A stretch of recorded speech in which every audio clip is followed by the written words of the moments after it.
না না না, আজ যাইতো না, আজ যাইতো না, আজ জঙ্গল তুমি বারো গেছি তো পরে কথা বুঝো না। একা খাবান বাতি যাও রে কল কি আর বাতি যা আমি কি নোয়া ফোন চালাই হয়েছেন নাকি? নোয়া ফোন চালিয়ে বলতে তুই কি আর অপমানি করার নাকি? মানে কি আর মানুষের কি দেখেন নাই আমি ফোন চালান? ওরে বাবু রে, এটা ফোন ইন দেবের কি আছে? আর ওলার আছে চারজনে, কোন এক এক দেশের 12 লাখ লাখ টাকা কামায়, গোটা এলাকার ভিতরে ব্যাগের ফার্স্ট আর পরিবারে ফোন চালু করছে, কি উল্টা পাল্টা বকস?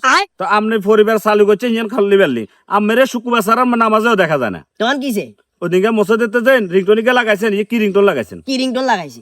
কি রিংটন লাগাইছেন আমার মনে নাই। ইয়ে লাগাইছি ওটা সন্ধ্যা বেলা বেগুন খেতে করতে গেলাম চুরি, আমি মোবাইল সাইলেন্ট করলেন নাকি লেডি? আরে বাবুরে বাতি যে টাইস মোবাইল হবে চালানি শুরু করছি, এর আগে তো নোকিয়া ফোন যা ছিল, কথা বুঝো না কেনে সাইলেন্ট মাইলেন এখন কি বুঝি নাকি? তো না বুঝলে গেছেন কিলে মসজিদে মোবাইল ইয়ে লই?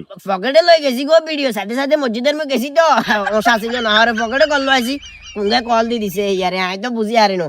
আর তুই সাইলেন্টের কথা কইছ, এখন আস্তে আস্তে শিখমু আরে, রিংটোনের কথা যেটা কইছো এগুলা তো আমি বুঝি না, হয়তো ভুলভাল টিপস যে কেন কেন গেছে। সামনে তোর মোবাইল লই যাবেন, হয় সাইলেন্ট করবেন আর নাহলে বাইট মোবাইল ইয়ান থুই যাবেন। আর ফোন দিতে লোকে কোন ফোন দিয়ে যে লোক এখন বলতে আসলে জুমার নামাজ এখানে তো ফোন না দিলেও হয়তো এটা ভুল করছে না, খারাপ ওই কথা আছে না, চোরে চোর চিনে সিনালে সিনাল চিনে ফোন দেও হেগুনে। কি বুঝাই যেতি বাদি যা